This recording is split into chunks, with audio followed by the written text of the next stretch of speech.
Claro, mérito meu também, que depois corri atrás, mas foi ali o empurrãozinho que me fez caminhar. E dá, gente. Agora sim, procurar no lugar certo, porque procurar em lugar errado vai encontrar coisa O errada. sentimento é de realização e de muita felicidade por ter dado esse voto de confiança. Dê você também esse voto de confiança, eu tenho certeza que você não vai se arrepender e a sua aprovação vai vir, assim como a minha veio. E agora, com os recém-cumpridos 22 anos, consegui ser aprovado na Polícia Rodoviária Federal. Só tenho a agradecer a toda a equipe do Objetivo. Com certeza que se você não tiver um caminho certo para seguir, você fica meio perdido. Eu não tinha nenhuma experiência sobre concurso público a respeito. Eu não sabia realmente, assim, de basicamente nada. E o Objetivo me deu esse direcionamento. O senhor me apresentou o guia de consulta rápida, que, cara, aquilo foi genial. Hoje em dia eu só estudo com guia de consulta rápida. Comecei do zero, pô. Eu comecei a estudar português sem saber o que era um verbo, sabia o que era pronome, não sabia o que era preposição, não sabia nada disso. Hoje eu sei as preposições decoradas, pô. Claro, mérito meu também, que depois corri atrás, mas foi ali o empurrãozinho que me fez caminhar. E dá, gente. Agora sim, procurar no lugar certo, porque procurar em lugar errado vai encontrar coisa errada. O sentimento é de realização e de muita felicidade por ter dado esse voto de confiança. Dê você também esse voto de confiança, eu tenho certeza que você não vai se arrepender e a sua aprovação vai vir, assim como a minha veio. E agora, com os recém-cumpridos 22 anos, consegui ser aprovado na Polícia Rodoviária Federal. Só tenho a agradecer a toda a equipe do Objetivo. Com certeza que se você não tiver um caminho certo para seguir, você fica meio perdido. Eu não tinha nenhuma experiência sobre concurso público a respeito. Eu não sabia realmente, assim, de basicamente nada. E o Objetivo me deu esse direcionamento. O senhor me apresentou o guia de consulta rápida, que, cara, aquilo foi genial. Hoje em dia eu só estudo com guia de consulta rápida. Comecei do zero, pô. Eu comecei a estudar português sem saber o que era um verbo, não sabia o que era pronome, não sabia o que era preposição, não sabia nada disso. Hoje eu sei as preposições decoradas, pô. Fala, fala galerinha, professor Mano Souto na área de Matemática e Raciocínio Lógico aqui da Tribo Concursos. É um prazer estar com vocês mais uma vez. Tenham todos um excelente dia, uma excelente tarde, uma excelente noite. Estamos hoje aqui para falarmos um pouquinho sobre matemática. Mas antes, não posso deixar de falar o seguinte, meus amores. A tribo está chegando aqui em Maceió no dia 29 de agosto para realizar a maior MRV voltada ao concurso da Polícia Militar do Estado de Alagoas. Serão materiais impressos e de altíssima qualidade, camisetas personalizadas, telão de LED, sistema de som e iluminação de ponta, ambiente totalmente climatizado, muita emoção, ativação e, claro, conteúdo focado na sua prova. Fazemos tudo o que é preciso para levar a sua aprovação. As vagas já estão se esgotando. Últimos ingressos. Aponte a sua câmera aqui, ó, no QR Code. Aponte a câmera do seu celular aqui no QR Code e garanta sua vaga na MRV presencial para a Polícia Militar do Estado de Alagoas. Pois é, meu povo, nós iremos hoje falar um pouquinho mais sobre algumas questões voltadas à Polícia Militar do Estado de Alagoas, da banca CESP, tá? Então, chega para cá. Olha só, matemática em questões, operação Polícia Militar do Estado de Alagoas. Vamos lá. Acerca da matemática financeira, julgue o item a seguir. João pretende fazer um investimento que lhe trará um retorno mensal de 2%. É muito importante a gente analisar aqui, ó, mensal, tá? Então, já sei que a taxa de juros é de 2%. Deixa eu botar aqui uma cor mais escura que está muito claro, né? Então, 2% ao mês. Sabe-se que esse rendimento é no modelo de juros simples. Sabendo que é juros simples, eu já sei que é juros, capital vezes a taxa, vezes o tempo. E o montante é o capital mais os juros. Então, vejamos. Caso o João pretenda ter R$ 5.000 em 2 anos, então esse cara aqui é o meu montante e esse 2 anos é meu tempo. Observe que ele está em anos e ele fala que é taxa mensal. É necessário que ele tenha feito um investimento inicial no valor de 3.800. Então ele está perguntando se o capital investido foi de R$ 3.800. Pois bem, vejamos o seguinte. Para o montante ser R$ 5.000, então eu vou ter 5.000, é o capital, que seria 3.800, mais os juros, o que me daria uns juros de R$ 1.200. E aí eu vou precisar ver se esses juros realmente foi aquilo que nós obteremos ao colocar o capital de 3.800 nesse período de 2 anos. Vale salientar que o tempo de 2 anos equivalem a 24 meses. Então a gente vai jogar diretamente na fórmula. Juros é o capital, que seria 3.800, vezes a taxa, que seria 2%, vezes o tempo, que seria 24. Cortando-se 2 zeros com 2 zeros, eu teria aí, nesse caso, 38 vezes 48. E quando eu fizer um 38 vezes 48, eu terei 1.824 de juros. Então, se eu tiver um investimento inicial de R$ 3.800, vai me dar um total de juros de 1.824. Porém, tendo 3.800 inicial para chegar em R$ 5.000, eu precisaria de um juros de apenas 1.200. Logo, a minha questão ela está errada. Mas, Manu, por que ela está errada?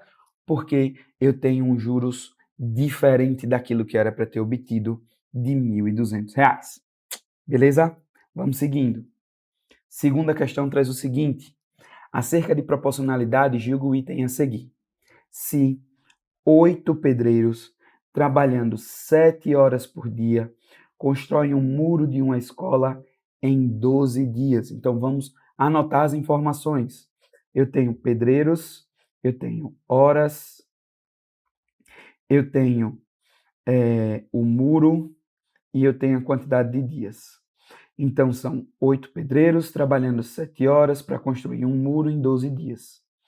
Porém, depois ele fala assim, então 5 pedreiros trabalhando 9 horas por dia, nas mesmas condições, construirão um muro igual em 15 dias. Vejamos. Manu, e agora? Como é que eu vou saber como é que eu vou montar? A gente vai achar primeiro a finalidade. Ou seja, qual é o objetivo principal? O objetivo principal é que a gente ache algo que pode ser vendido, negociado, construído, né, fabricado. E o que é que pode ser feito isso? O muro. O muro ele pode ser construído. Né, é algo que a gente tem como um produto, né, algo que pode ser negociado. Então isso faz com que nós tenhamos o seguinte, o muro sendo a finalidade, que seria 1/1, e o resto da galera vai do outro lado da mesma forma que ele está. Ou seja, 8/5, 7/9, 12/15. E aí basta eu fazer algumas simplificações, se assim for possível. No caso do 12 e do 9 vai ficar 4/3. E a única simplificação possível de ser feita. E agora eu vou multiplicar os valores para ver se os lados serão iguais. Então aqui eu vou ter 1 vezes 8 vezes 7 vezes 4. 8 vezes 7, 56. 56 vezes 4 vai dar 56 vezes 4 vai dar 224. E do outro lado eu vou ter 15 vezes 15, que vai dar 225, tá? Então, 8 vezes 7 vezes 4 daria 224, e 5 vezes 3 vezes 15 daria 225. Observem que os valores são bem próximos, só que um é 224, o outro é 225. Logo, eles são valores diferentes. E por eles serem valores diferentes, o meu gabarito é errado. Por que ele é errado? Porque eu não tenho o mesmo valor de um lado e do outro. Beleza? Vamos seguindo. Terceira questão. Julgue o item a seguir relacionados à álgebra e aritmética. Considerando-se que em uma loja 3 pneus e 4 calotas juntas custem R$ 1.855. e 4 pneus e 3 calotas custem 2.310. Então, eu teria aqui 3 pneus mais 4 calotas custando 1.855 e 4 pneus mais 3 calotas custando 2.310. Ele diz assim, é correto afirmar que nessa loja o custo de uma calota e um pneu é inferior a R$600. A gente vai fazer por 2 jeitos. O jeito que é um padrão, que você pode resolver qualquer sistema, e aquele jeito que é o nosso macete para a gente resolver a questão assim, ó, rapidinho, tá? Então, olha só, como é que a gente resolveria pelo padrão? Pelo padrão de sistema, o que a gente faz é primeiro escolher qual a incógnita que nós iremos eliminar, tá? Então, se a gente quiser eliminar, por exemplo, os pneus primeiro, eu vou fazer uma multiplicação cruzada. O 4 que está multiplicando embaixo, eu vou multiplicar em cima. E o 3 que está em cima, eu vou multiplicar embaixo. Ficando 12 pneus mais 16 calotas é igual a 4 vezes 1.855, que daria R$ 7.420. Do outro lado, eu teria 12 pneus mais 9 calotas, que seria 2.310 vezes 3, que seria R$ 6.930. Ao fazer a subtração entre eles, eu encontraria 7 calotas pelo preço de R$ 490. Consequentemente, cada calota custaria 70. A partir do momento que eu vejo que cada calota custa R$ 70, nós podemos fazer a substituição. E ao fazer essa substituição, nós vamos achar o preço do pneu. Então, quando a gente joga aqui, ó, nessa primeira, por exemplo, eu terei 3 vezes os pneus, mais 4 vezes 70, dá 1.855. Então, eu terei 3 vezes os pneus igual a 1.855 menos R$ 280, que daria os 1.575, fazendo com que o pneu custasse R$ 525. Show de bola! Achei o valor dos pneus. Massa! Mas veja, olha o trabalho que eu tive. Eu tive que fazer muitas contas, né? Eu tive que fazer muitas contas. Então, para eu não precisar fazer tanta conta, eu posso usar o seguinte macete. Observe, ele não pede os preços separados, né? Ah, sim, e não terminou. Porque aqui eu achei os preços separados, mas ele quer saber se eles juntos são inferior a R$ 600. Então, eu ainda teria que fazer a soma, que daria R$ 595, logo a questão está correta. Mas numa prova em que o tempo vale ouro, né, e que a matemática ela é um diferencial, é aquilo que ela pode fazer você ser aprovado, então a gente precisa ganhar tempo e diminuir a sua chance de erro, porque quanto mais contas a gente faz, maior a probabilidade de errar. É normal, porque a gente está sob pressão, porque nós estamos ali tensos, né, às vezes cansados, que já fizemos provas outras matérias anteriormente. Então a gente pode fazer o seguinte, olha que legal. Se eu fizer apenas a soma entre essas duas equações, eu vou ter 7 pneus mais 7 calotas igual a soma dos preços, que vai dar R$ 4.165. E ao dividir todo mundo por 7, já que eu tenho 7 pneus e 7 calotas, eu vou ter que o pneu mais a calota vai ser 595 de uma forma direta. Observe que eu já achei esse valor lá no final. E de uma maneira assim, ó, muito mais rápida, né? De uma maneira que me demandou menos energia, que me demandou menos tempo, que eu cheguei na resposta da mesma forma. Então, vocês têm que se ligar nesses insights. E como é que a gente vai se ligar nisso? A gente vai se ligar nisso fazendo questões. Tá? Se a gente não fizer questões, a gente não vai ter essa visão. Vamos para a quarta questão. Na quarta questão, ele traz o seguinte: acerca de juros compostos, julgue o item a seguir. Um equipamento tecnológico de uma empresa sofre desvalorização anual ao longo do tempo. Após a atualização do modelo de cálculo, verificou-se que a taxa de depreciação, isso é muito importante, passou a ser de 15% ao ano. Quando eu falo de depreciação, eu estou dizendo que a minha taxa ela é negativa. Então, eu já sei que a minha taxa é de menos 15%, que é menos 0,15, tá? Porque eu já estou transformando ele em número decimal. No regime de juros compostos. Falou em juros compostos, eu já lembro da fórmula. O montante é o capital, 1 mais a taxa elevada ao tempo. Ah, Manu, é depreciação, eu tenho que mudar o sinal? Não, filho, mantém. Você só tem que se ligar que depreciação, a minha taxa é negativa. Então, no lugar, quando você for substituir o valor de I, você vai ter que colocar ele negativo, tá?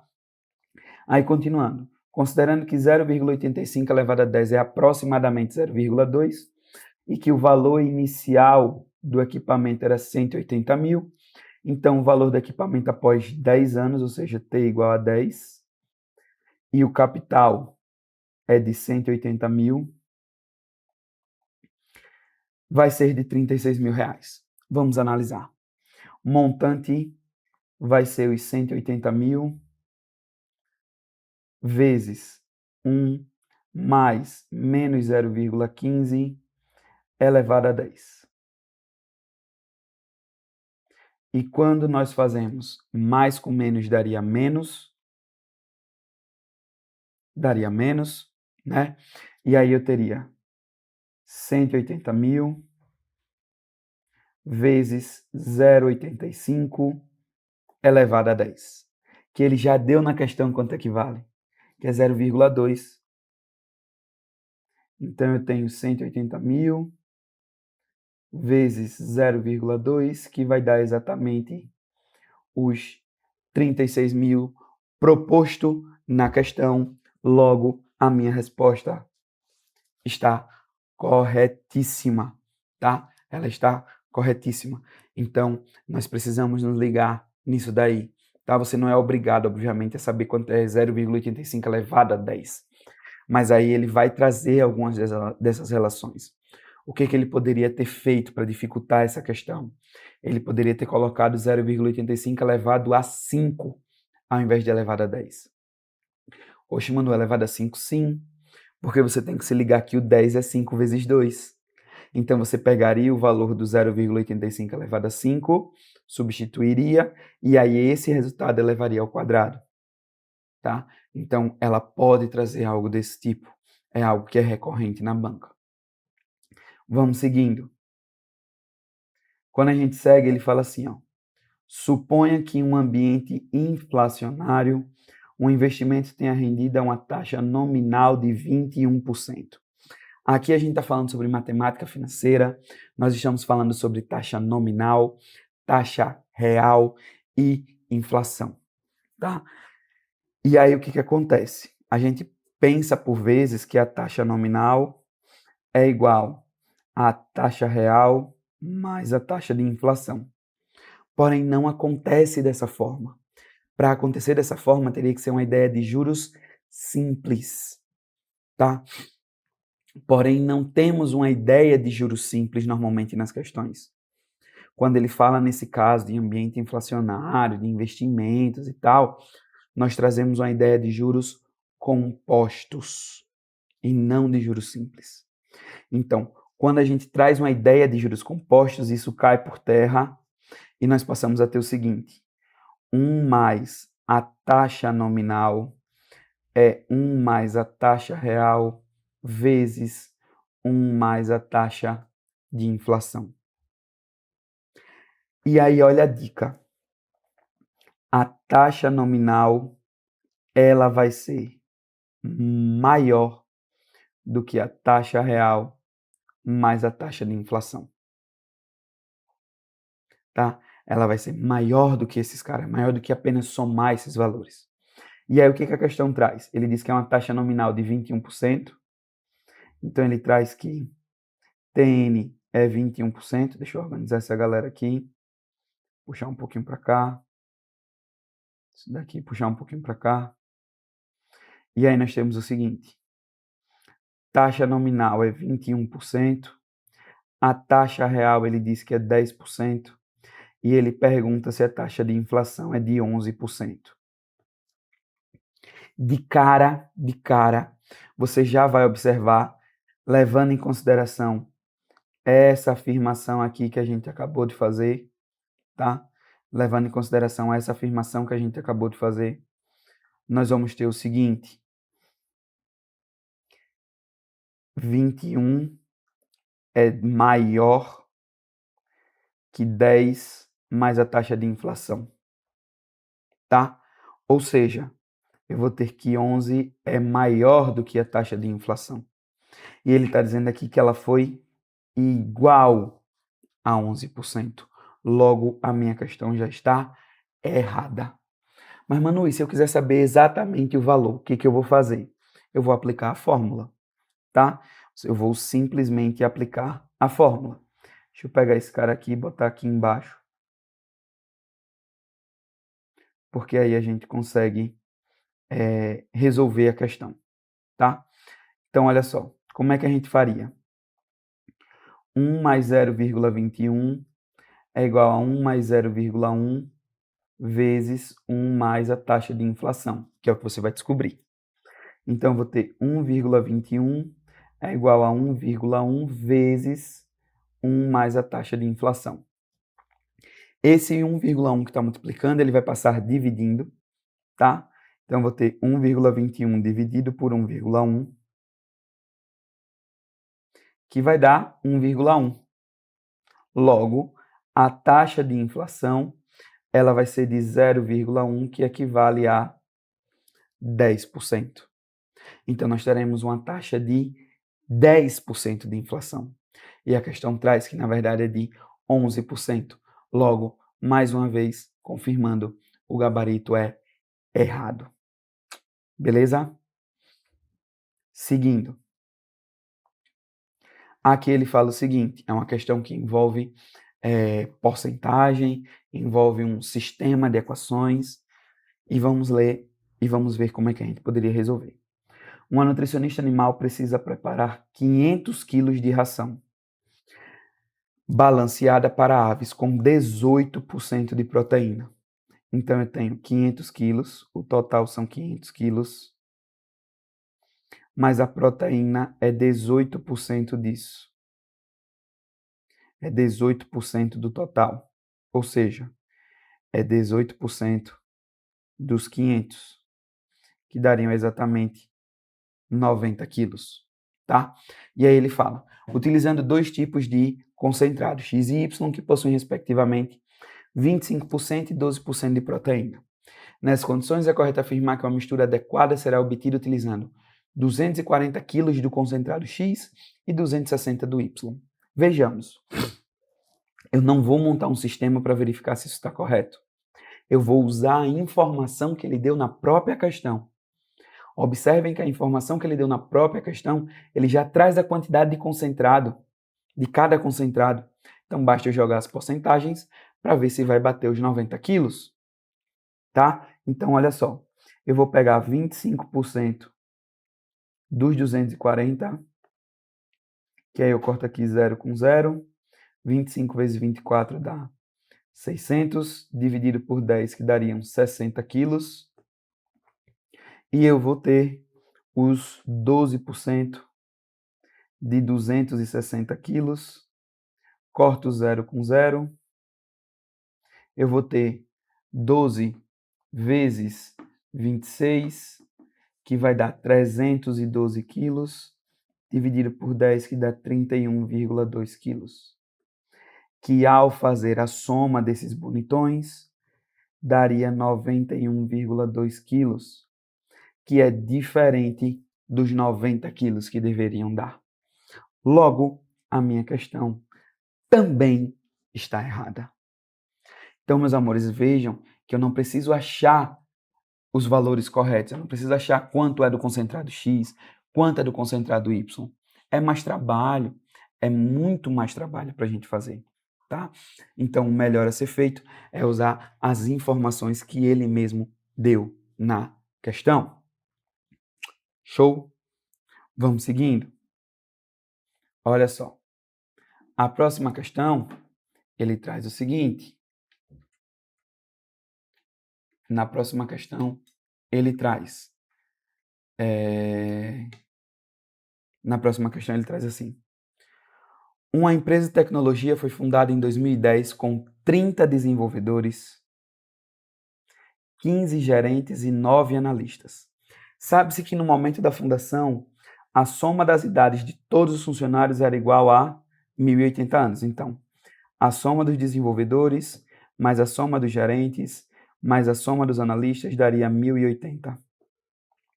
Além disso, a soma das idades dos desenvolvedores, gerentes e analistas eram diretamente proporcionais a 8, 10 e 6.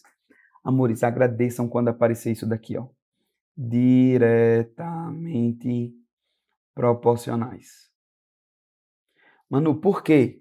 Né, isso daí? Porque é o seguinte, você vai pegar esse total, os 1.080, e vai dividir pela soma dessas proporções. 8, 10 e 6. Ou seja, eu vou pegar um 1.080 e dividir pela soma, que é 24, que vai dar exatamente 45. Ou seja, a soma das idades são proporcionais a 45. Aí ele fala assim, ó, nessa situação é correto afirmar que a média das idades dos analistas era igual a 24 anos. Vamos ver. A soma dos analistas seria 6 vezes 45, que daria 6 vezes 5, 30, 6 vezes 4, 24, 27. Dariam 270 anos, tá? Dividido, como ele quer a média seria a soma dividido pela quantidade.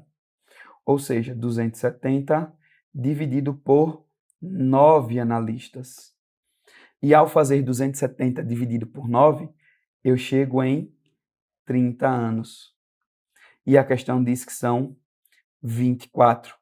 Logo, o meu gabarito também está errado, tá? Por que ele está errado? Porque o correto seriam 30 anos e ele está dizendo aí que são 24 anos. Beleza? Se liguem nisso, viu? Isso cai muito, muito, muito, muito. Essa parte de diretamente proporcional, inversamente proporcional, como eu falei, quando aparecer diretamente proporcional, agradeçam, porque basta você pegar o total e dividir pela soma dessas proporções. Beleza? Vamos seguindo.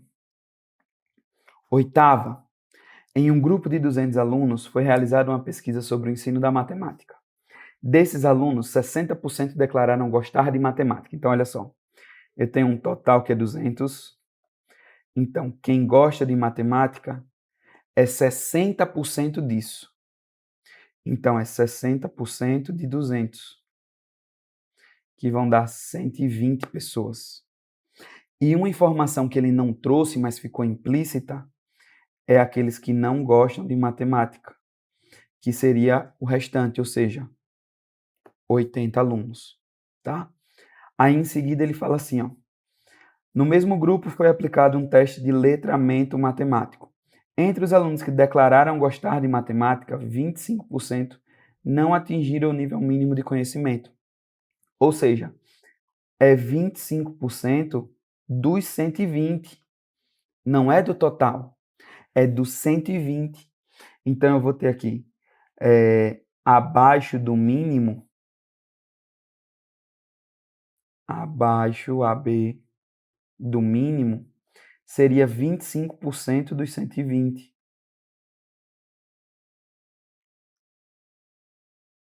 Ou seja, seriam 30 alunos.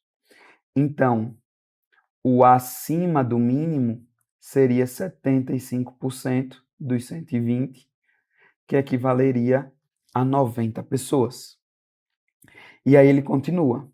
Enquanto entre os que não gostam de matemática, esse percentual foi de 60%. Então, aqui eu vou ter abaixo do mínimo 60% de 80, que seriam 48, e acima do mínimo eu teria aqui 40% de 80, que seriam 32 alunos, tá? Eu teria aí, então, 32 alunos. E aí, o que vai acontecer? Nessa situação, é correto afirmar que o número total de alunos que não atingiram o nível mínimo, ou seja, que está abaixo do mínimo, que seriam esses 30 e esses 48, é igual a 68. Aí, o que a gente vai fazer? Somar. 30 mais 48 vai dar 78. E na questão ele diz que são 68. Logo, o meu gabarito também está errado, tá? Questão errada. Por 10, por pouquinho. E é justamente assim que a CESP faz. Tá? Às vezes a gente erra numa conta, numa besteira. Observe que nessa questão aí ele traz umas outras ideias, né? Ele traz informações implícitas, porque ele só diz que 60% gostam, mas ele não diz quantos não gostam. Aí é uma ideia de complementar, tá? Conjuntos complementares, ou seja, o quanto falta, porque eu tenho um total e você só tem duas possibilidades, ou gosta ou não gosta. Não existe outra possibilidade, tá? Então, se 60% gostam, obrigatoriamente 40% não gosta. Se 25% foi abaixo do mínimo, significa obrigatoriamente que 75% foi acima do mínimo, tá? Então, muito cuidado com isso daí. Beleza? Vamos para a próxima, 9ª questão. Na 9ª questão, ele traz um assunto que são dízimas periódicas. Assunto que muita gente esquece, né? Porque não é muito comum da gente utilizar no nosso dia a dia, principalmente, né? Mas aí a ideia de dízimas periódicas é a gente saber fazer a transformação de um número decimal para uma fração, tá? E aí o que a gente vai fazer com isso daí? A gente vai aprender.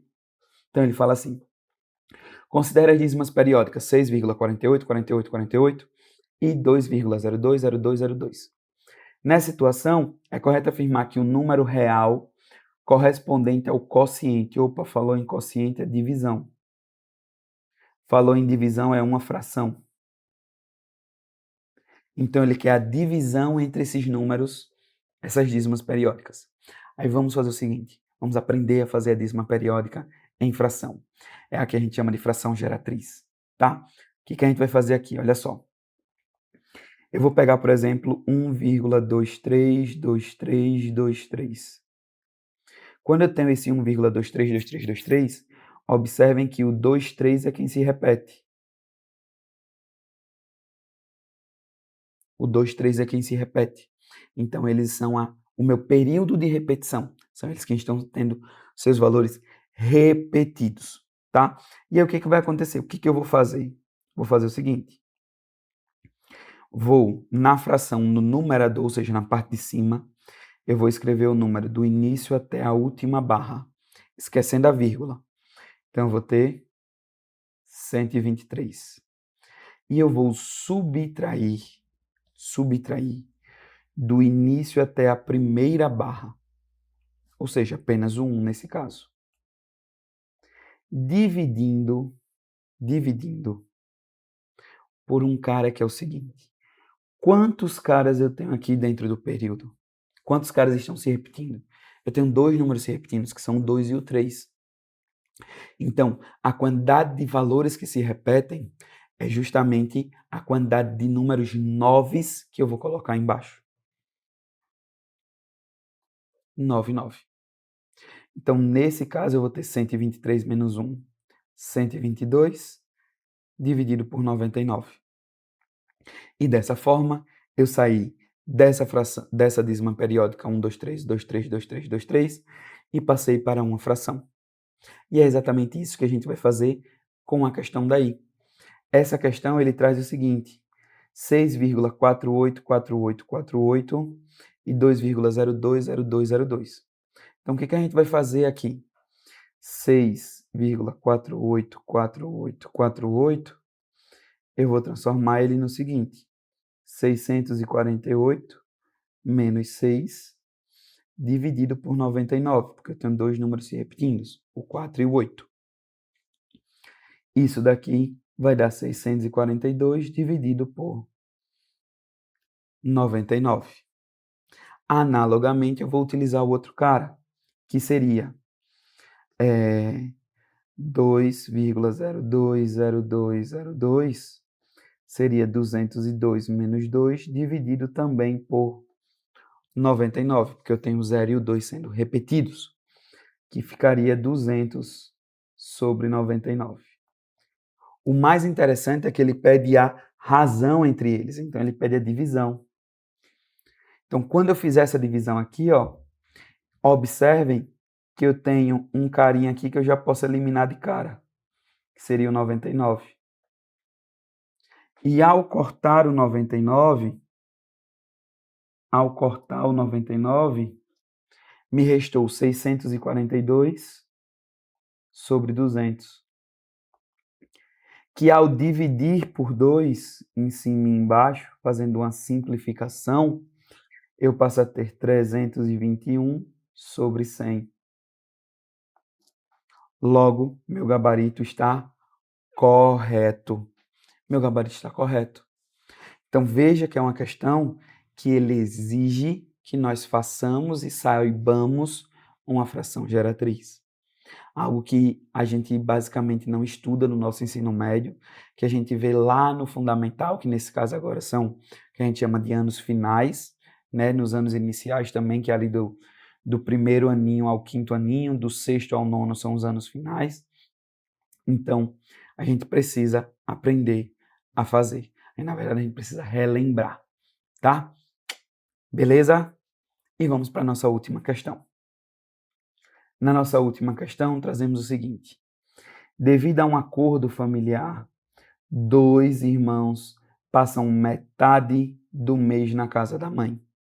Então, o tempo de permanência deles é de 15 dias. A gente vai considerar um mês como 30 e eles passam 15. E a outra metade na casa do pai. Então, 15 dias com a mãe, 15 dias com os pais. 15 dias com a mãe, 15 dias com o pai. O filho mais velho, que começou a trabalhar recentemente, decidiu contribuir com as despesas de casa da mãe, especificamente com a conta de internet, que é cobrada mensalmente. Ele propõe que o valor seja dividido entre ele, o irmão e a mãe de forma diretamente proporcional ao tempo em que ele e o irmão permanecem na casa. Ou seja, eu vou fazer o seguinte: eu vou pegar o valor da fatura e, como ele está falando que é diretamente proporcional, tá? Eu vou ter os 15 dias que ele passa dividido pelos 30, que seriam o total de dias, tá? E aí depois ele fala, e inversamente proporcional. Então, se é inversamente proporcional, eu vou fazer aqui ó, o símbolozinho da divisão ao número de moradores da residência, que são 3. Ela, o filho, o irmão mais velho, aliás, a mãe, o irmão mais velho e o irmão mais novo. Então, vou dividir isso daqui por 3, tá? E aí ele continua. Nessa situação, é correto afirmar que a fração da conta que caberá ao filho mais velho é igual a 1/6. Vejamos, vamos analisar. Valor da fatura vezes 15 dividido por 3 dividido por 30. Eu vou fazer logo essa conta aqui. 15 dividido por 3, que dá 5. Então, o valor da fatura vezes 5 sobre 30. E agora eu faço a divisão, a simplificação dessa fração. Valor da fatura vezes 1 sobre 6. Porque 30 dividido por 5 dá 6. Ou seja, bateu certinho com o que ele falou de ser 1/6 da fração do valor, né? 1/6 do valor. Então, gabarito também correto. Então, vamos dar uma relembrada, olha só, desde a primeira questão. Na primeira questão, nós falamos sobre juros simples. Cuidado com essa ideia de que ele faz muito essa jogada de colocar a taxa em determinada monetização, em determinado período, que seria mensal, e ele joga o tempo numa outra unidade, que seria anos, tá? Então, você tem que tomar cuidado com essa diferenciação. Uma dica, sempre utilize o tempo de acordo com a taxa e nunca ao contrário, tá? Não é que nunca ao contrário, é porque se for ao contrário vai dificultar demais, tá? Então, faça isso. De acordo com a taxa, você joga o tempo. Se a taxa é mensal, você joga o tempo em meses. Se a taxa é anual, você joga ela em anos. Se a taxa é bimestral, você joga em bimestres e assim por diante, tá? Lembrando, juros simples, fórmula juros é o capital vezes a taxa vezes o tempo, o J-CIT. E em todo tipo de juros, o montante é os juros que foi rendido, foi cobrado, mais o capital, que seria o valor inicial. A segunda questão traz uma ideia de regra de 3 composta. Volto a falar, o ideal é sempre você identificar quem é a finalidade, e para identificar quem é a finalidade, você tem que pensar em quem é que pode ser vendido, construído, fabricado ou negociado. Esse sempre vai ser a minha finalidade, tá? Terceira questão, ele envolve um sistema de equações. Prestem muita atenção no que ele pede, para você não perder tempo de forma desnecessária. Observe qual é o comando da questão, tá? Observe o que ele pede. Nesse caso, ele pediu aí o valor da calota e do pneu ser inferior a 600. E pelas equações que ele deu, dava para a gente achar de forma direta o valor deles dois juntos, ao invés de querer fazer algo separado. Na quarta questão, ele já traz uma ideia de juros compostos e também falando de uma depreciação, de uma desvalorização. Então, a minha taxa de juros ela passa a ser negativa ao invés de positiva, tá? E aí ele fala de juros compostos, então a fórmula é montante é igual ao capital vezes 1 mais a taxa elevada ao tempo. Na quinta questão, ele traz uma ideia de matemática financeira relacionando taxa nominal, taxa real e taxa de inflação, tá? Então, a taxa nominal ela vai ser maior do que a soma da taxa real com a inflação, certo? Cuidado com isso daí. A sexta questão é uma questão também que envolve porcentagem, envolve um sistema de equações. E mais uma vez eu corri de resolver o sistema, eu utilizei os dados que ele mesmo deu na questão, tá? A sétima questão é uma questão que dá uma ideia de média e de proporcionalidade. Não esqueçam, proporcionalidade direta. Você vai pegar o total e dividir pela soma dessas proporções, tá? Não esqueçam que média é a soma dividido pela quantidade.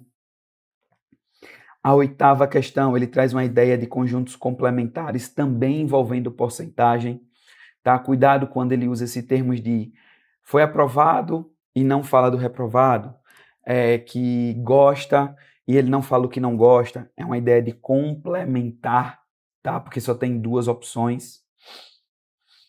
A nona questão é uma questão que ele traz aí a ideia de matemática básica do ensino fundamental, trazendo uma ideia de fração geratriz, uma ideia de dízima periódica.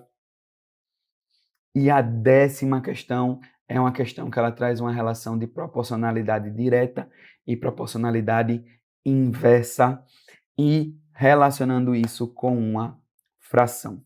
Beleza? Então, muita atenção com isso daí. Minha gente, muitíssimo obrigado. Foi um prazer estar com vocês. Peço desculpas pela minha voz, tá? Infelizmente eu estou ficando um pouquinho rouco, mas espero que vocês tenham curtido, espero que vocês tenham gostado. Mais uma vez, não esqueçam, as vagas para o MRV da Polícia Militar do Estado de Alagoas aqui em Maceió, elas estão se esgotando. Então chega aqui, ó, no QR Code e fala lá com o pessoal, corre para garantir, porque são as últimas vagas. já estão se esgotando. Não esqueçam, no finalzinho de agosto, na véspera da prova. Beleza, pessoal? Muitíssimo obrigado. Tenham todos uma excelente noite, um excelente dia, uma excelente tarde e valeu!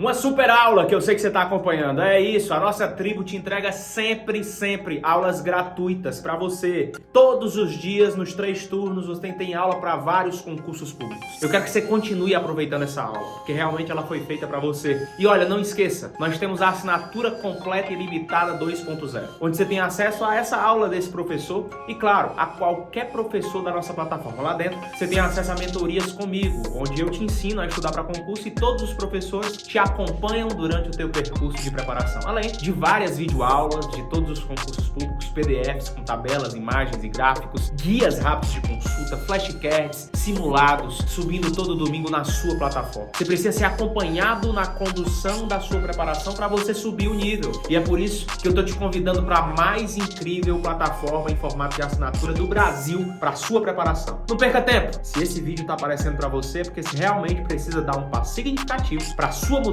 de vida. Assine agora a assinatura limitada 2.0 da Tribo e saia na frente da concorrência. Vem pra Tribo! Salve, salve, amante da língua portuguesa! Vamos lá, vamos dar sequência ao nosso estudo a partir de agora com a parte de português do seu edital. Eu sou o professor Marcelo Ribeiro e vou contigo visualizar como que a banca CESP pode cobrar na hora da sua prova questões relacionadas a português. Você está pronto? Eu espero que sim. Nós vamos resolver aqui diversas questões pensadas à luz do seu examinador, à luz do que sua banca costuma cobrar na hora da prova. Se você ainda não compartilhou esta aula, eu peço que você pegue o link desta aula e jogue aí nos seus grupos de amigos, grupo da família, mande para alguém que você sabe que está se preparando para este super concurso da Polícia Militar de Alagoas. Então faz o seguinte, clica aqui, compartilhe, deixa aqui abaixo seu comentário ao término desta aula, se algum ponto relevante que eu tenho certeza sair para a sua preparação.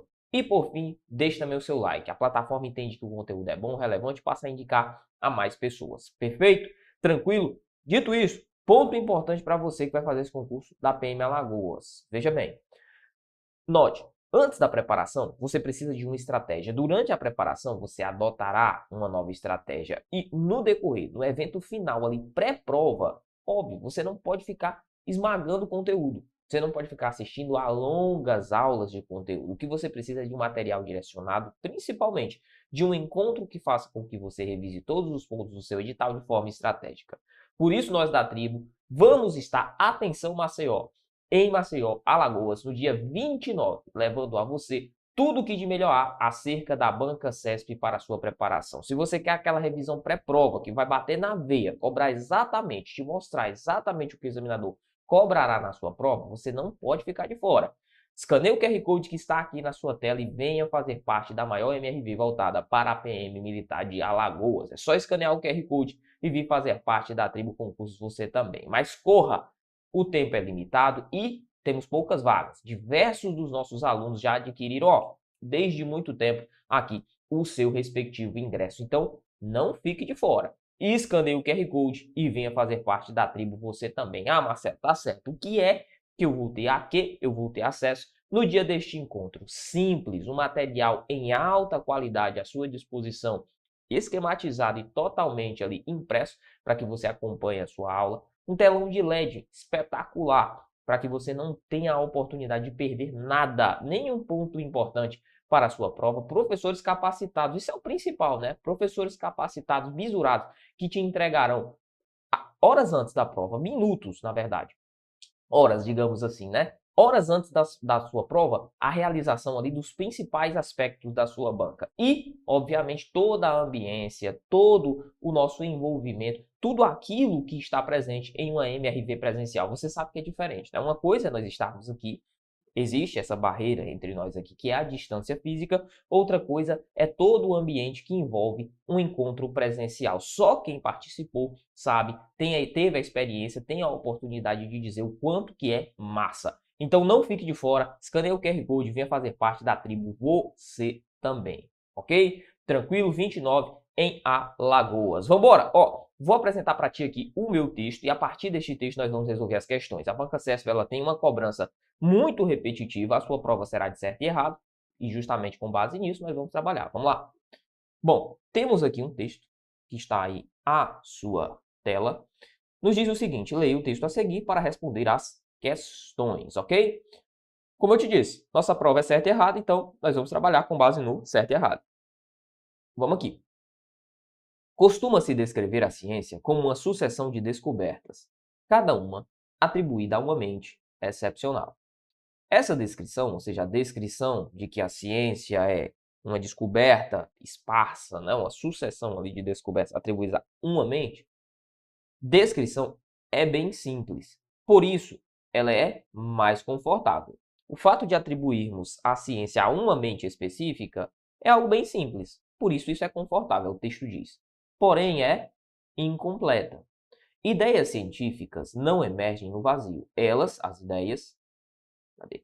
as ideias, dependem de um sistema que contém instrumentos, linguagem e dados acumulados, bem como de comunidades capazes de reconhecer e, principalmente, criticar seus significados. Para que haja um desfecho por orientação vetorial que conduza ao que conhecemos como a consagração de uma teoria, é preciso haver, sobretudo, convergência. Ok. Marcelo, traduz aí o que é que esse cara está querendo dizer. Olha para mim, ele está querendo dizer justamente que, para que uma ideia ela consiga ser colocada em evidência, para que uma ideia ganhe peso científico, ela precisa que diversas pessoas caminhem em prol de um mesmo objetivo, certo? Que haja convergência. Vamos lá. Uma ideia ou uma nova ideia pode se aproximar mais da verdade e ainda assim permanecer estéril. Como assim? Uma nova ideia pode se aproximar mais da verdade, ela pode caminhar para a verdade e mesmo assim, não produzir frutos. Estéril é não produzir frutos, certo? Ela pode não gerar resultados. Se os vetores do sistema científico não estiverem suficientemente acoplados para observá-lo. Olha para mim, Por exemplo, vamos tomar por base aqui, o texto nem cita, mas vamos tomar por base. Antes, se acreditava que a Terra era o centro do universo. Hoje, o modelo científico adotado sabe, e nós sabemos, chegamos à conclusão de que, na verdade, o Sol é o centro do universo, certo? Do ponto de vista físico, do ponto de vista da construção do nosso sistema solar, o Sol é o ponto central. Mas veja, em um dado momento, a sociedade, podemos assim dizer, convergia, dizia que não, dizia que a Terra era o centro do universo. Então você percebe, embora houvesse essa ideia de que o Sol era o centro do universo, embora surgisse na ciência esse primeiro fragmento, a igreja, juntamente com a sociedade da época, conduzia que a Terra, na verdade, era o centro do universo. Então perceba que não adiantava de nada a aproximação da verdade se não houvesse convergência, principalmente entre as pessoas que ali compõem essa ciência, tá? Entre os pares formadores, né? Que ele chama de vetor aqui. Vamos lá, observá-lo. Por outro lado, quando múltiplas linhas de evidência passam a operar de forma coerente, ou seja, quando mais de uma pessoa acredita no mesmo fato científico, mesmo ideias inicialmente controversas tornam-se inevitáveis. A consequência é que a história da ciência é menos uma sucessão de lampejos, ou seja, ela é menos situações esparsas, situações que acontecem aqui, ali e tal. Ok. Isolados e mais de sincronizações de massas de dados. Parou. De novo. A consequência é que a história da ciência é menos uma sucessão de lampejos isolados e mais a desincronizações, mais a história de sincronizações oriundas de dados, e ideias que vão gradualmente se articulando até que o peso de um novo paradigma se torne o quê? Sustentável. Temos aqui a fonte, ok. Olha para mim, um texto bem agradável, um texto bem suave, né? Utiliza aqui umas palavras mais chatinhas, mas deu para compreender o que é que ele está querendo transpor, tudo bem? Na verdade, o que ele diz aqui, né, no final das contas, a cabo e a rabo, o que ele quer definir é que a ciência, ela na verdade é um conglomerado de situações. Ninguém, não é uma mente brilhante que do nada faz surgir uma ideia. Na verdade, se copia, né? Utiliza daquilo que já foi descoberto para se formular, ou para se evoluir, né, com essa determinada teoria. É o que o texto nos defende. Tudo bem? Vamos embora. Questãozinha de número 1 diz assim. Julgue os itens seguintes com base nas ideias e construções linguísticas do texto precedente. Ok, texto anterior. Diz assim, de acordo com o texto, na história da ciência, as sincronizações provenientes de massas de dados e de ideias que aos poucos vão se articulando têm mais peso que a sucessão de lampejos. E aí? Olha comigo, analisa, vamos devagarinho. O que é que você assinala? Certo ou errado? Vamos lá? Bora. Bom, se você voltar comigo ao texto aqui, nós temos o seguinte, ó, bem aqui. Cadê lampejos? Cadê lampejo? Bem aqui, ó. No finalzinho, último parágrafo, ele diz: a consequência é que a história da ciência é menos uma sucessão de lampejos e mais as sincronizações oriundas de massas de dados e ideias que vão gradualmente se articulando, ou seja, com o passar do tempo, as ideias elas vão se aprimorando, vão sendo redistribuídas, vão sendo colocadas, alocadas a novos cientistas. O nosso texto diz, de acordo com o texto, as sincronizações provenientes de massas de dados e de ideias, que aos poucos vão se articulando, tem mais peso, correto, ó, tem mais peso que as sucessões de lampejos. É exatamente o que o texto defende. As sucessões de lampejos, na verdade, né, formam ali, no nosso contexto, o quê? Uma ideia que não é válida. Então, o gabarito da questão de número 1 é certo. Beleza, Marcelo. Então, o gabarito é certo. Ok, mas olha para mim. Se você for ao gabarito da banca, o que que você vai encontrar? Que este item ele foi anulado, tudo bem? Por que que isso aconteceu? Volta lá o texto comigo. Ó, se você visualizar, você tem, aos poucos, vão se articulando, tem mais peso que a sucessão de lampejos. No texto, o que ele diz é, a consequência da história é que, na verdade, a consequência é que a história da ciência é menos uma sucessão de lampejos, ou seja, a ocorrência de diversos fatos esparsos que não tem nada uma coisa a ver com a outra, isolados, é menos isso. E mais a história de sincronizações oriundas de massas de dados. Ou seja, na verdade, isso aqui faz par com isso, que faz par com isso, que faz com que a ciência evolua ali em sua constituição, em sua formação. Tudo bem? Quando ele diz que é menos a sucessão de lampejos e mais a sincronização, ele não está valorando. Isso aqui, ó, é mais presente que isso. Olha para mim, para ficar bem claro. Isso é mais presente que isso. Não é isso que ele está fazendo. Quando ele diz é menos a sucessão de lampejos e mais a sincronização, o que ele está dizendo é tem mais, possui mais, né? Sincronizações, ou seja, decisões que são coordenadas, ok? Tomadas de decisão, estudos que vão servindo de base para outros, do que ideias esparsas que cada um vai tendo ao longo do tempo, entendeu? Ok? Então, há mais presença de algo do que de outro. Há mais presença justamente dessas sincronizações do que dos lampejos, ok? Tranquilo? Por isso, olha lá comigo, ó. O item que eu coloquei aqui para ti era certo, partindo do pressuposto de que a ideia é, existe um que é mais presente que o outro, ok? Mas quando ele afirma ganha mais peso, realmente é uma questão que possui total análise de recurso. Por isso ela foi, ó, anulada. Tudo bem? Essa questão aqui ela foi anulada. Depois você copia, cola, joga lá, enfim, e analisa normalmente essa nossa sentença. Beleza? Vamos lá. Vamos para a questão de número 2, que vai nos dizer o seguinte. Ó, só voltando na 1. Marcelo, então, trocando em miúdos. O nosso primeiro gabarito era certo, mas essa questão ela foi anulada. Embora a ideia que aí nós tenhamos essa visão de que as sincronizações, né, possuem mais presença, ok, do que esses lampejos, a banca aceitou o gabarito, ou melhor, aceitou o recurso para anulação do item. Vamos na 2.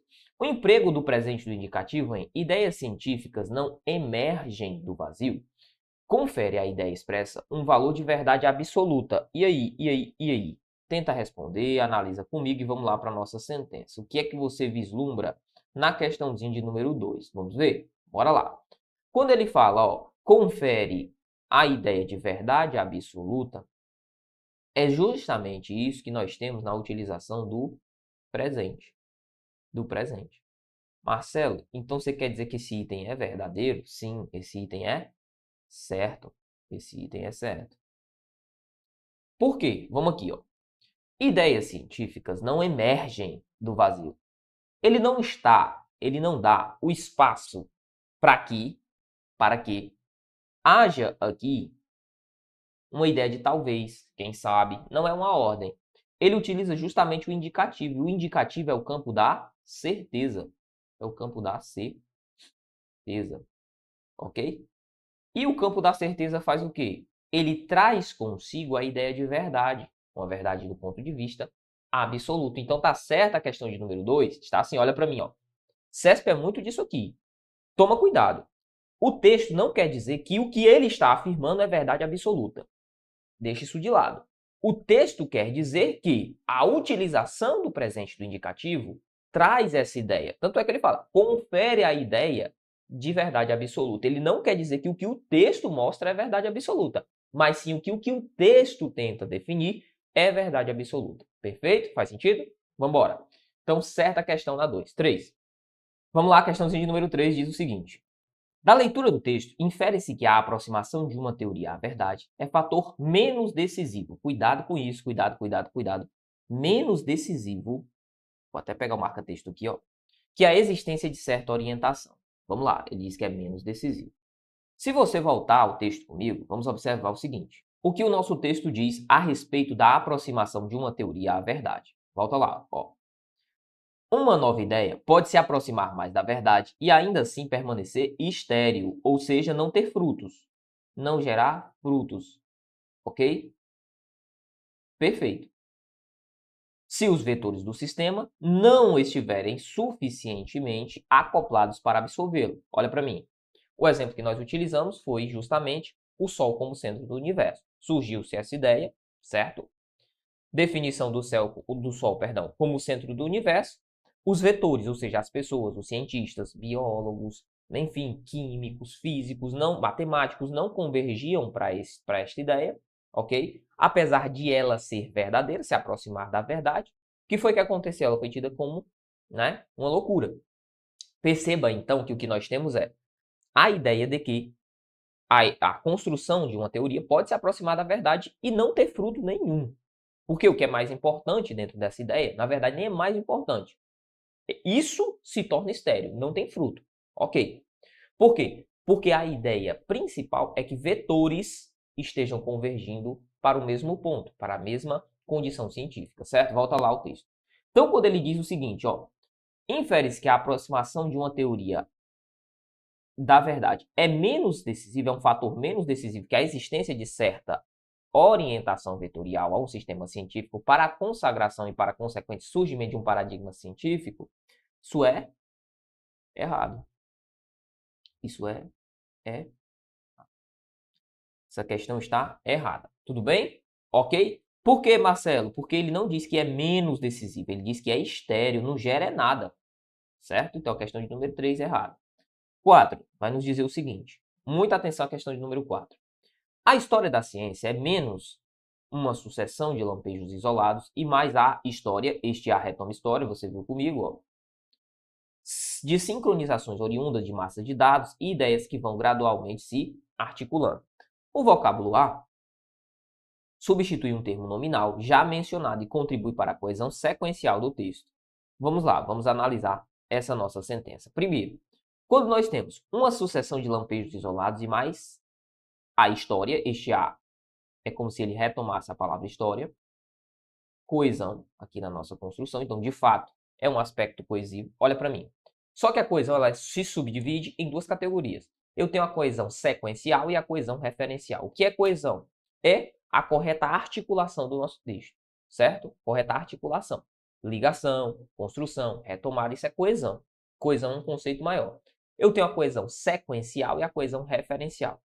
Na coesão sequencial, eu tenho uma sequência, utilização de conectivos, por exemplo, para ligar as partes do meu texto. Tudo bem? Então, na construção de coesão sequencial, eu tenho a utilização de conectivos, conjunções, perfeito. Já na coesão de tipo referencial, nós lançamos mão, por exemplo, de pronomes, de articuladores de retomada, de valor anafórico. Perfeito? O que é que o texto diz? Ele utilizou o a para retomar a palavra história. Ora, se é uma retomada, há coesão? Há coesão. Só que a coesão aqui é referencial e não sequencial. O texto diz que há aqui a utilização do vocábulo para a formação de uma coesão sequencial do nosso texto. Tranquilo? Então, se nós analisarmos friamente este item, ele é um item que está errado. Mas, se você for a questão aí, se você buscar, der um Google rapidão, você vai ver que essa questão ela foi anulada. Por que, Marcelo, que ela foi anulada? Porque muito possivelmente ela veio com um gabarito, alguém foi lá e recorreu e o examinador acatou. Ela é bem construída, mas há um probleminha aqui quando ela fala de coesão sequencial. Olha para mim, ó. Coesão é coesão. Coesão é ligação entre as partes. É harmonia, é articulação dentro do nosso texto. A coesão sequencial, quando eu utilizo aqui a formação de um A, cara, a coesão sequencial, ela normalmente ocorre por meio de conectivos. Mas esse A de retomada é coesivo? É. Então se gera justamente esse tipo de problema, né? É coesão, mas não é coesão sequencial. Foi o que o examinador preferiu anular a questão. Muito bem. Tranquilo? Vamos lá. Questãozinha de número 4, anulada. Vamos aqui para a próxima questão. Questão de número 5, que vai nos dizer assim. No segmento, é preciso haver, sobretudo, convergência. No final do primeiro parágrafo, a oração haver, sobretudo, convergência liga-se sintaticamente ao adjetivo preciso. Cara, bizu para a hora da sua prova. Quando ele diz liga-se sintaticamente, o que ele está querendo dizer é que este termo é um objeto direto, ou que este termo é um objeto indireto, ou que este termo é um predicativo do sujeito. É isso que ele está falando, é isso que ele está afirmando. Vamos ver? Ó, é preciso haver, sobretudo, convergência. Note, se você perguntar a sentença, quem ou o que é preciso? É preciso isso, haver, sobretudo, convergência. Então, note que este trecho funciona como o sujeito da minha oração. Então, ele não se liga sintaticamente ao meu verbo, porque ele não complementa o verbo e nem é um predicativo associado ao sujeito. Portanto, essa questão, a quinta questão, ela é errada. É um termo que está, uma sentença que está errada. Perfeito? Bacana demais. Questão de número 5, errada. Sexta, diz assim. Haveria prejuízo da correção gramatical do texto caso se inserisse uma vírgula após a palavra controvérsias no final do segundo parágrafo. Volta lá comigo. Olha aqui, ó. Olha para mim, para você não ficar tonto, né? Final do segundo parágrafo, logo após controvérsias. Vamos aqui. Final do segundo parágrafo. Vamos lá. Vem aqui, ó. Olha lá comigo. Beleza. Sua banca costuma cobrar localização no texto, né? Então, vou aproveitar para dar uma resumida. Ó, isso aqui é o parágrafo. Esse espacinho aí, ó. Isso aqui é o parágrafo. Ó. Esse espacinho aí. Este espacinho é o parágrafo. Ok? Do nosso termo que aqui está, desse Czinho que aqui está, a letra maiúscula, até o primeiro ponto final é o primeiro período. Então, esse aqui é o que nós chamamos de período. E assim sucessivamente, ó. Letra maiúscula, ponto final, segundo período. Letra maiúscula, ponto final, terceiro período. O examinador, vez ou outra, cobra no terceiro período do quarto parágrafo. Aí você já sabe onde que é. Aqui o que é que ele quer? Ele quer o segundo parágrafo, ele quer o último período. Vamos lá. Vamos ver qual que é a propositura para a inserção da vírgula. Vou apagar aqui para facilitar. Vamos aqui, ó, logo após controvérsias. Então, vamos analisar direitinho. Por outro lado, quando múltiplas linhas de evidência passam a operar de forma coerente, vírgula, mesmo ideias inicialmente controversas, tornam-se inevitáveis. Ele quer colocar uma vírgula bem aqui, ó, logo após controvérsias, não é isso? Olha para mim, vou voltar lá para que você analise comigo de novo. Ó, na sua tela, na sua tela. Haveria prejuízo para a correção caso uma vírgula fosse inserida logo após controvérsias. Olha para mim, volta lá comigo. Isso é verdade? Olha de novo, ó, na sua tela. Ó, isso é verdade? Se eu colocar uma vírgula bem aqui, vai gerar prejuízo? Vamos analisar. Bom, só lembrando, eu não posso separar por vírgula o sujeito do meu verbo e o verbo do meu complemento verbal, certo? Vou colocar assim, né? Complemento verbal. Beleza? Ok, não posso colocar vírgula aqui. Não posso colocar vírgula aqui. Belezinha. Vamos ver o que é que ele diz. Mesmo ideias inicialmente controversas tornam-se inevitáveis. Quem ou o que tornam-se inevitáveis? Ideias inicialmente controversas. Se eu colocar uma vírgula aqui, eu vou separar o sujeito do meu verbo. Eu posso fazer isso? Não, não posso. Olha para mim. Assim, esta nossa sentença, ó, ela diz: haveria prejuízo. Olha lá. Haveria prejuízo da correção gramatical caso se inserisse uma vírgula logo após controvérsia. Isso está certo. Haveria? Haveria. Tem um problema aqui. Ok? Vamos embora. Vamos para a próxima. 7. De acordo com o texto, a simplicidade da descrição da ciência como uma sucessão de descobertas de uma mente brilhante confere um conforto à sociedade e, ao mesmo tempo, opera apagamentos na história da construção do conhecimento. Olha para mim, olha para mim, olha para mim. Vamos lá, Marcelo, que papo é esse que ele está dizendo? Está dizendo assim, ó. A simplicidade na descrição da ciência, ou seja, quando as pessoas tornam a ciência de forma simples, descrevem a ciência de forma simples, lembra? Ah, foi um gênio que descobriu. Lá no início do texto ele fala, um gênio descobriu. Isso simplifica, né? A definição, simplifica a ideia, certo? E ele define isso lá no começo do nosso texto. É mais fácil, as pessoas adotam, dizem que foi um gênio que teve uma ideia, que fez uma descoberta, porque isso é mais fácil. Mas, na verdade, a ciência ela é fruto de diversos pensamentos que vão se formando ao longo do tempo. O fulaninho catou a ideia de outro, que catou a ideia de outro, e assim sucessivamente. A ideia ela foi evoluindo progressivamente. É isso que o texto defende, né? O que ele está dizendo? A simplicidade na descrição, da sucessão de descobertas, confere um conforto à sociedade. Essa primeira parte é verdade. Por que as pessoas adotam isso? Porque é mais simples. Ó, cuidado com o restante. Ele diz: ao mesmo tempo, opera um apagamento na história da construção do conhecimento. Como assim, Marcelo? Vamos lá. Analise comigo. Se o João, ele teve uma ideia, ele leu alguns livros, ele já viu alguns pensadores, enfim, leu alguns filósofos e teve uma ideia. Teve, digamos assim, uma certa descoberta, ainda que necessita ainda de evoluções, necessita de esmero. O João morre. Deixa essa sua ideia massificada em um texto, em um livro, certo? O André tem acesso a esse livro. Pega justamente estes escritos do João e melhora esses escritos, faz novas descobertas, tem acesso a novas tecnologias que o colega anterior, o João, não teria, né? Aqui o João não teria. O André tem acesso. Ok. Então veja, o André ele melhora a ideia do João. Em ciência, quando se fala de ciência, isso é muito, mas muito presente, certo? O que foi que aconteceu com o João? Ora, o João, de certa forma, ele já não é mais o detentor da ideia, quem é o André. E isso vai se perpetuando, e assim sucessivamente. Tudo bem? Ok? Quando se fala, por exemplo, em teoria da relatividade de Einstein, ele não teve a ideia sozinho, não. Ele fez leituras, e a partir dessas leituras ele teve textos básicos, e a partir desses textos, ele chegou a determinadas conclusões. Mas sobre quem recaiu a fama? Sobre quem recaiu a ideia de, olha, o pai da teoria da relatividade sobre Einstein? Certo? Thomas Edison, ao inventar, entre aspas, a lâmpada. A ideia não foi de Thomas Edison. Antes de Thomas Edison, Nikola Tesla já tinha tido todo o aparato e tal de construção. Enfim, por que eu estou tocando nesse assunto? Porque a ciência ela não é justa.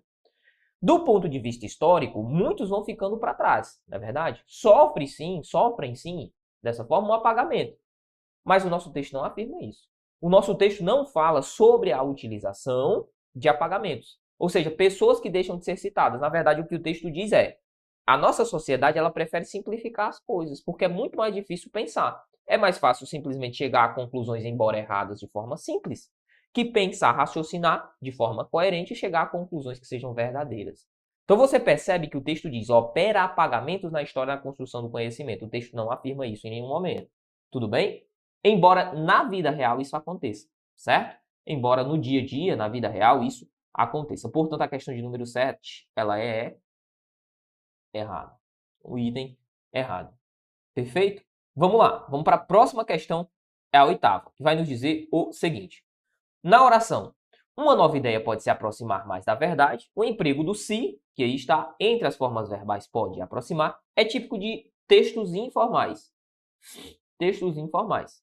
De modo que, para garantir a formalidade, a correção gramatical do texto, tal pronome deveria ser deslocado para a posição enclítica. Vamos aqui? Bora. Perceba que nós temos o pode se aproximar. O que é que para a sua prova você vai utilizar? Você vai utilizar na sua prova a construção de que, após o infinitivo, a utilização da ênclise ela é facultativa. Tudo bem? Então aqui é uma forma facultativa de uso de ênclise, após o infinitivo, porque é assim que sua banca adota, é assim que seu examinador adota, estamos trabalhando com CESP e SEBRASP, então a sua prova, o seu caminho é CESP e SEBRASP. Marcelo, após o infinitivo, a utilização ela é facultativa, embora haja fator de próclise, certo? Então eu posso dizer, ó, pode se aproximar ou pode aproximar-se, sem nenhum problema? Posso. Agora, qual que é o erro da sentença? Ele diz que deveria, veja, ó, deveria ser deslocado para a posição enclítica, ou seja, o que é a ênclise? É o pronome após o verbo. Eu deveria colocar aqui? Não, eu poderia, mas não deveria. Então o item está errado. Vamos embora. Parte comigo para o nosso próximo texto e nós já vamos resolver a questão de número 9. Vamos ao nosso texto e vamos partir a questão de número 9. Vamos lá, por partes, visualizar o que nós temos. A Comissão de Segurança Pública da Câmara dos Deputados aprovou um projeto de lei com medidas para tornar mais seguro o atendimento telefônico, mais rápido o atendimento telefônico em caso de emergência por engasgo. Ficou no verdinho, só mudar aqui para o amarelo. A proposta, então, atendimento por engasgo. A proposta define protocolos específicos para serviços públicos de urgência, como o SAMU e o Corpo de Bombeiro. O texto foi substitutivo do projeto de lei original PL 2995 de 2025. Pelo novo texto, as centrais de regulação deverão priorizar a chamada na fila de atendimento como emergência, com risco de morte iminente. Acionar o recurso mais próximo da ocorrência imediatamente e manter o solicitante na linha para fornecer orientações de manobras, desobstrução em tempo real, enquanto a viatura se desloca. Além disso, o substitutivo prevê o treinamento periódico de atendentes, incluindo técnicas de manejo emocional e controle de estresse. A proposta, ou seja, essa ideia que foi criada na Câmara, também autoriza o poder público a treinar leigos conforme as diretrizes da Lei do Voluntariado e da Lei Lucas, que estabelece a capacitação de primeiros socorros para professores, funcionários de escolas, creches públicas e privadas. Vamos embora para a questão de número 9, que diz assim: julgue os itens subsequentes relativos ao texto e à ideia neles apresentados, seus aspectos gramaticais. Na oração, para tornar mais seguro o atendimento telefônico em casos de emergência por engasgo, a forma ou a flexão de para tornar, no plural, por para tornarem, prejudicaria tanto a correção gramatical quanto o sentido original do texto. E aí, pausa, tenta responder, analisa comigo. Ele diz que haveria prejuízo para a correção gramatical e prejuízo para o sentido do texto. Vamos por parte, vamos analisar essa sentença. Ó, para tornar ou para tornarem mais rápido. Volta comigo e entenda. Volte comigo aqui e entenda qual que é a construção, certo? Qual que é a construção? Ó. Ok, vamos ver qual é a passagem. Diz o seguinte, ó. A Comissão de Segurança da Câmara dos Deputados aprovou o projeto de lei com medidas para tornar, certo? Medidas para tornar. A Câmara, ou a comissão aprovou medidas para tornar mais seguro o atendimento. Tornar algo mais seguro. Tornar o atendimento mais seguro. Tudo bem? Ok. Então eu posso utilizar tornar como aqui está? Posso. Perfeito. Mas veja, eu poderia também fazer uma concordância da seguinte forma. A Comissão de Segurança da Câmara dos Deputados aprovou o projeto de lei com medidas para tornarem as medidas tornarem mais rápido, mais rápido o atendimento. Então veja, para tornar ou para tornarem. Eu posso utilizar ambas as sentenças? Posso. Esse item está, portanto, errado. Porque ele diz que causa prejuízo. Ó, prejudicaria tanto a correção quanto o sentido. Isso é errado. Vamos na 10. 10ª questão nos diz assim. No último parágrafo, os termos do voluntariado e Lucas desempenham funções sintáticas distintas desempenham funções sintáticas distintas. Vamos visualizar essa nossa sentença e ver se isso é verdade? Bora lá voltar ao texto para a gente dar uma olhada? Vamos. Do voluntariado e Lucas. Vamos aqui, ó. Vou apagar contigo essa nossa sentença e vamos lá. Ó, lei do voluntariado. Note que do voluntariado não é qualquer lei, é uma especificação a respeito dessa lei. Portanto, é um aposto. Aposto. Tudo bem? Aposto de que tipo? Especificativo. Continua. E da lei Lucas, não é qualquer lei, a lei Lucas. Ele especifica, de novo, um aposto de valor especificativo. Ok? Ambos são apostos. Volta lá comigo na sentença. Ele diz, desempenham funções sintáticas distintas. Não. Isso está errado. Ambas são apostos. Ok? Vamos lá. Questãozinha de número 11 diz assim. O texto caracteriza-se como predominantemente expositivo. Olha para mim. Ó, o texto expositivo é aquele que trata acerca de um assunto sem a utilização de marcas opinativas. É o que nós temos? Sim, é exatamente o que nós temos. O texto simplesmente trata sobre o surgimento ali de uma nova medida, de sistemas voltados à capacitação de pessoas para o processo de engasgamento, por exemplo, né? De engasgo, quando a pessoa vai lá e tal. Qual que é a manobra a se fazer? Bom, vamos treinar as pessoas para saber, certo? Qual deveria ser essa manobra. Outro ponto importante. Quando alguém está engasgado, está passando por esse processo, o que é que nós vamos fazer? Para quem que nós vamos ligar? Bom, aí ele estabelece, né, protocolos de risco, né? Risco ali à vida das pessoas. Tudo bem? Então, volta lá para a questão. O texto é predominantemente dissertativo? Sim. De que tipo? Expositivo. Então, dissertação argumentativa está certo isso aqui, ó. Ou melhor, dissertação expositiva está certo isso aqui. 12, nossa última questão, no período que inicia o primeiro parágrafo, encerra a informação nuclear do texto. Olha para mim. Ele está dizendo que o período que inicia o texto já encerra a informação que é principal. Nuclear é principal. Vamos ver se é isso, ó. Vamos lá. Apaga tudo aqui e vamos embora. Diz assim o nosso texto. Ó, a Comissão de Segurança Pública da Câmara aprovou o projeto de lei com medidas para tornar mais rápido o atendimento telefônico em caso de emergência de engasgo. Ponto. Ok, acabou. Veja que aqui eu tenho a ideia central. Ideia central. Principal. Ideia principal. Tudo bem? Ok. Volta lá. Portanto, o que ele afirma na questão de número 12, ao dizer que sintetiza, finaliza o que há justamente na nossa questão, este item está certo. Perfeito? Belezinha? Suave, massa demais. Olha para mim. Assim, chegamos ao término deste nosso encontro. Só lembrando, você que vai fazer este concurso da PM Alagoas, não pode ficar de fora dessa super oportunidade. Estaremos em Maceió, levando a você o que de melhor há na preparação para este certame. O que é que eu faço, Marcelo? Escaneie o QR Code e adquira o seu ingresso. São vagas limitadas e existem poucas neste momento. Então, corra, não perca essa oportunidade. Venha fazer parte da tribo você também. Uma ambiência sensacional voltada à sua preparação, um material de alta qualidade impresso e entregue para que você consiga visualizar cada bizu dos professores ali acerca dos conteúdos e, obviamente, o que de melhor há, o supra-sumo dos conteúdos colocados à sua disposição. Não fique de fora, escaneie o QR Code e venha fazer parte da tribo você também.